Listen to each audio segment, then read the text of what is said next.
tidak ada orang baik yang tidak memiliki latar belakang, ya. Tidak ada orang baik yang tidak memiliki masa lalu, dan tidak ada orang jahat yang tidak memiliki masa depan.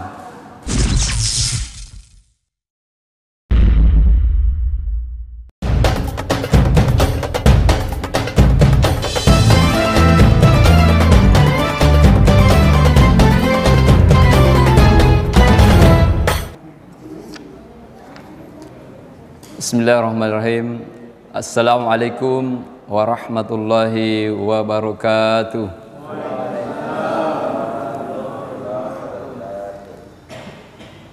Innal hamdalillah nahmaduhu wa nasta'inuhu wa nastaghfiruh wa na'udzu billahi min syururi anfusina wa sayyiati a'malina.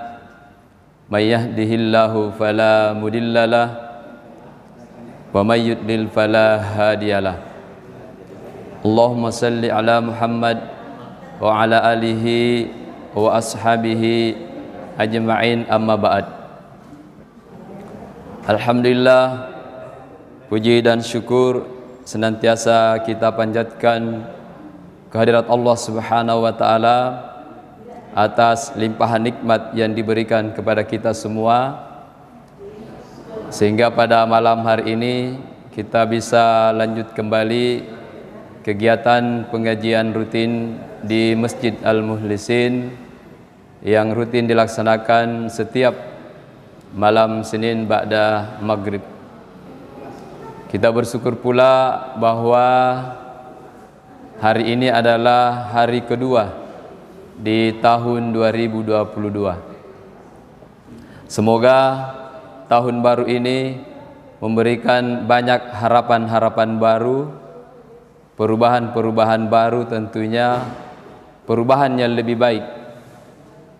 Mungkin tahun-tahun sebelumnya, tahun 2021 masih kurang ibadah kita, agenda-agenda masjid kita masih kurang, maka insya Allah 2022 ini semakin banyak agenda Masjid Al-Mukhlisin ini untuk bisa memajukan dan mengembangkan jamaah di Masjid Al-Mukhlisin. Salawat dan taslim senantiasa kita curahkan kepada junjungan kita Nabiullah Nabi besar Muhammad sallallahu alaihi wasallam, juga kepada keluarganya, kepada para sahabat, dan terhadap orang-orang yang senantiasa istiqomah di jalan Allah Subhanahu wa taala. Jamaah sekalian yang insyaallah dimuliakan dan dirahmati oleh Allah Subhanahu wa taala, pada kesempatan yang berbahagia ini Al-Fakir saya ini mencoba membawakan materi yang barangkali amat sangat ringan, yaitu bagaimana menjauhi perkataan yang sia-sia. Ya, perkataan sia-sia ini kalau di dalam Al-Quran diistilahkan sebagaimana di dalam surah Al-Waqi'ah itu disebut sebagai lagwun. Dalam surah Al-Waqi'ah ayat 26 sampai ayat 25 sampai 26, Allah Subhanahu wa taala berfirman, la yasma'una fiha lagwa wa la ta'thima illa qilan salaman salama, yang artinya mereka penghuni jannah tidak mendengar di dalamnya perkataan yang sia-sia dan tidak pula perkataan yang menimbulkan dosa, illa qilan salaman salama, tetapi mereka mendengar ucapan salam. Inilah yang akan kita sharing pada malam hari ini terkait dengan lagwun atau perkataan yang sia-sia.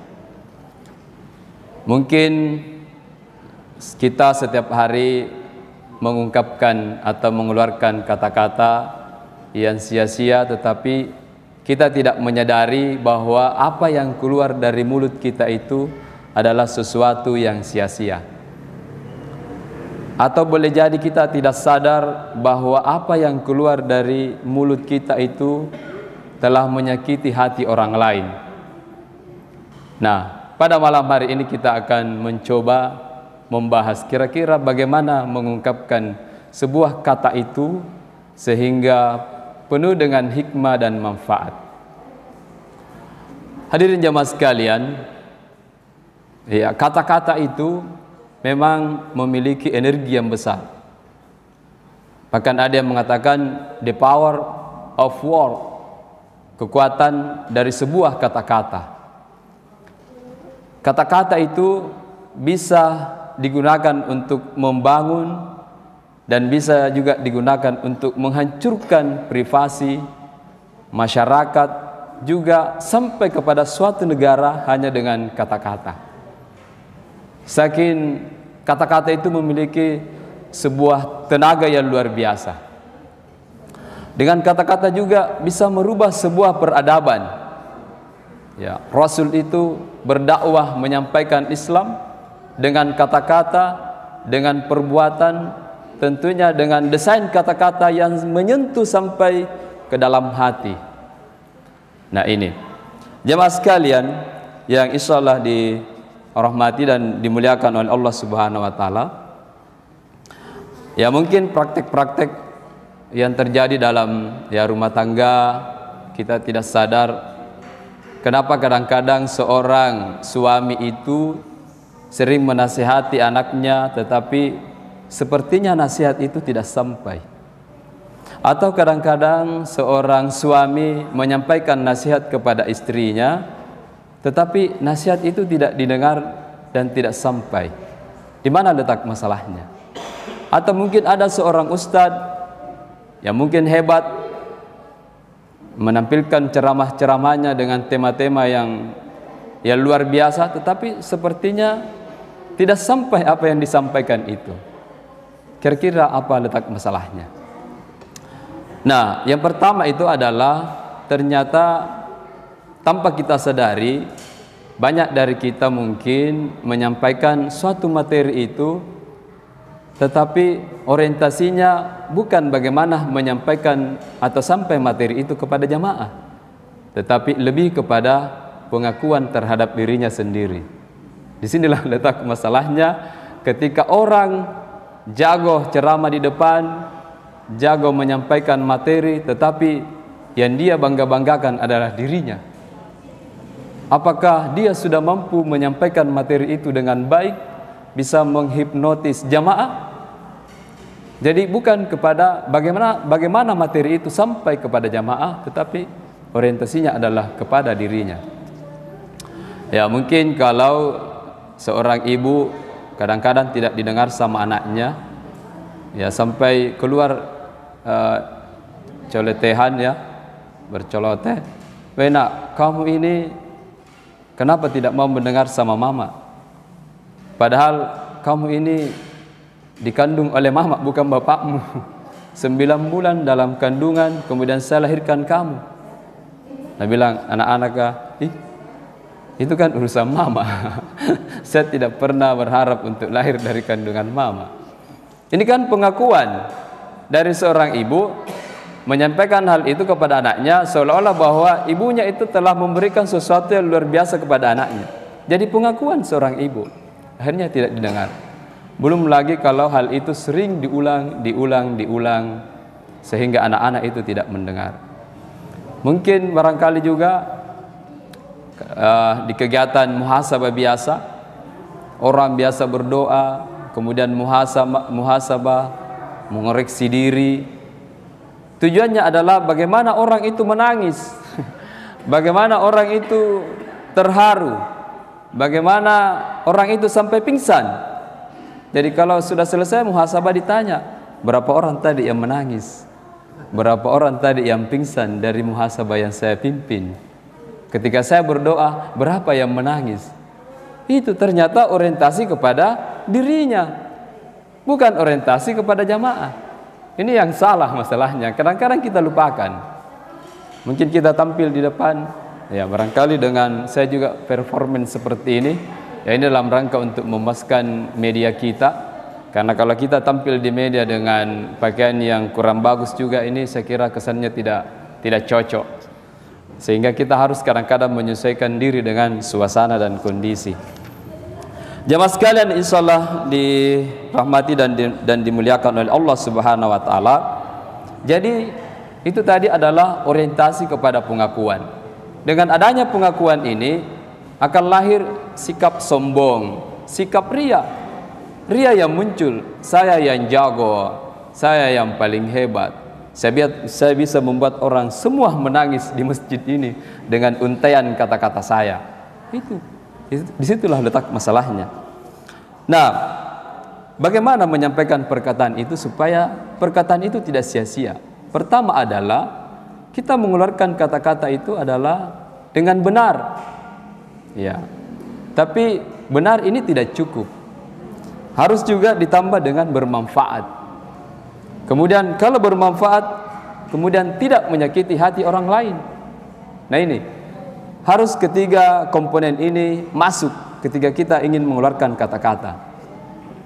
Ya, mungkin kita bisa menyampaikan suatu kata-kata itu dengan benar, apalagi kalau berdasarkan dalil.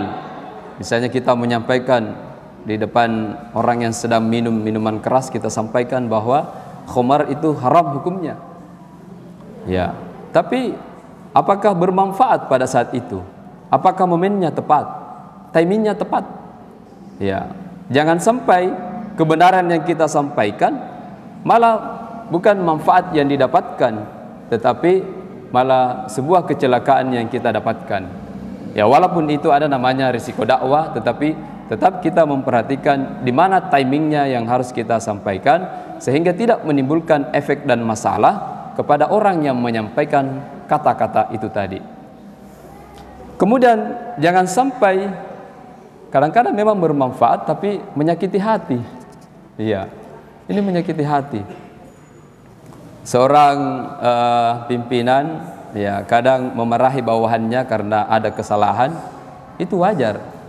Karena ada kesalahan. Tetapi kalau sampai menyakiti hati, disitulah nanti letak masalahnya. Akhirnya apa yang disampaikan itu tidak sampai. Pesan yang ingin disampaikan itu tidak masuk. Karena yang muncul adalah sakit hati. Kita mengoreksi orang, ya, mungkin setiap hari barangkali dari kita saling mengoreksi, ya, saling memperbaiki. Tetapi kalau koreksi itu disampaikan di hadapan publik, misalnya di hadapan halayak ramai, itu kan membuat dia jadi sakit hati.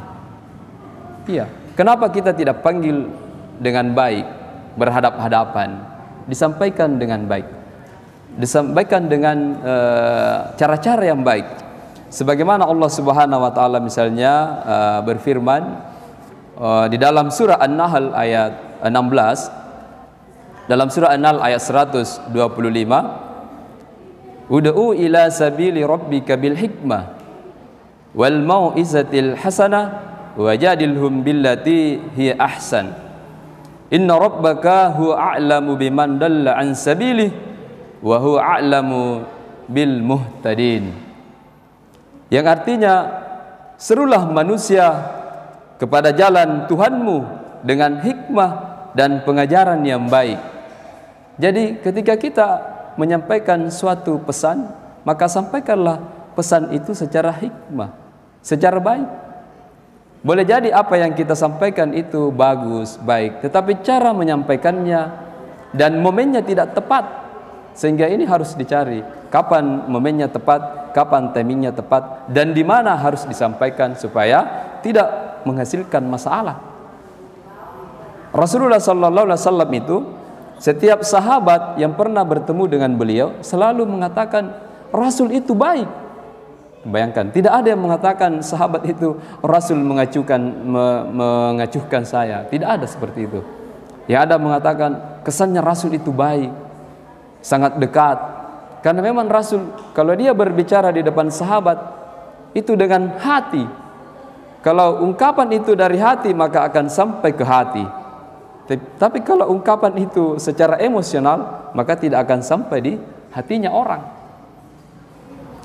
Hadirin jamaah sekalian, kemudian dilanjutkan, ya, serulah manusia kepada jalan Tuhanmu dengan hikmah dan pengajaran yang baik, dan berdebatlah dengan mereka dengan cara yang baik. Sesungguhnya Tuhanmu, dialah yang lebih mengetahui siapa yang sesat dari jalannya, dan dialah yang lebih mengetahui siapa yang mendapat petunjuk. Jemaah sekalian, ini Islam sudah memberikan banyak cara, ya, mulai dari hal yang sangat kecil sampai perkara-perkara yang besar. Ya, jemaah sekalian, kadang-kadang kita juga menyampaikan sesuatu itu tidak proporsional. Tidak proporsional itu artinya seperti yang saya sampaikan tadi, tidak tepat pada tempatnya. Nah ini, kemudian harus disampaikan pesan itu secara lembut. Nah ini, harus disampaikan secara lembut. Ya, walaupun Rasul itu tegas, ya, Rasul itu tegas, tapi bedakan antara tegas dengan kasar, jamaah sekalian. Kalau kasar itu kan mengandung kata-kata yang tidak bagus, ya, kata-kata yang bisa membuat orang lain sakit hati. Ya, bagaimana yang kita sampaikan itu disampaikan dengan lemah lembut. Jamaah sekalian, kadang-kadang juga kita biasa melupakan diri kita. Yang terkait dengan tadi, kadang kita mengekspresikan diri kita dengan tidak sengaja, ternyata kita telah membuat orang menjadi iri hati, menjadi sakit hati, dan menjadi sombong. Ya, misalnya kadang-kadang di media sosial, ya, kita baru-baru melaksanakan ibadah sholat sunat, misalnya ibadah sunnah. Ya, kalau ibadah sunnah itu kan sebenarnya diharapkan untuk tidak dipublikasikan. Ibadah sunnah itu ya sifatnya pribadi. Itu kan ketaatan yang sifatnya pribadi. Karena namanya juga sunnah, kesadaran yang melekat pada seseorang. Sunnah itu kan sebenarnya adalah perintah juga dari Allah Subhanahu wa taala, hanya perintahnya yang tidak tegas. Jadi sunnah itu bukan pilihan saya mau laksanakan atau tidak, tetapi itu adalah perintah dari Allah Subhanahu wa taala, namun perintahnya yang tidak tegas. Ya, itu berbeda ketika kita melaksanakan ibadah yang wajib. Kalau ibadah wajib, sedapat mungkin itu kita publikasikan.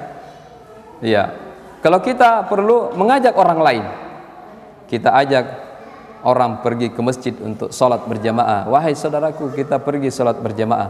Sekarang ini waktunya sholat.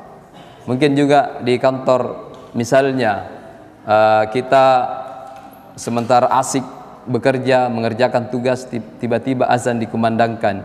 Kita ajaklah teman-teman seruangan kita, sekantor kita. Ayo, waktunya sholat, azan dikumandangkan. Ya, tetapi kalau ibadah sunnah, ya itu tidak harus.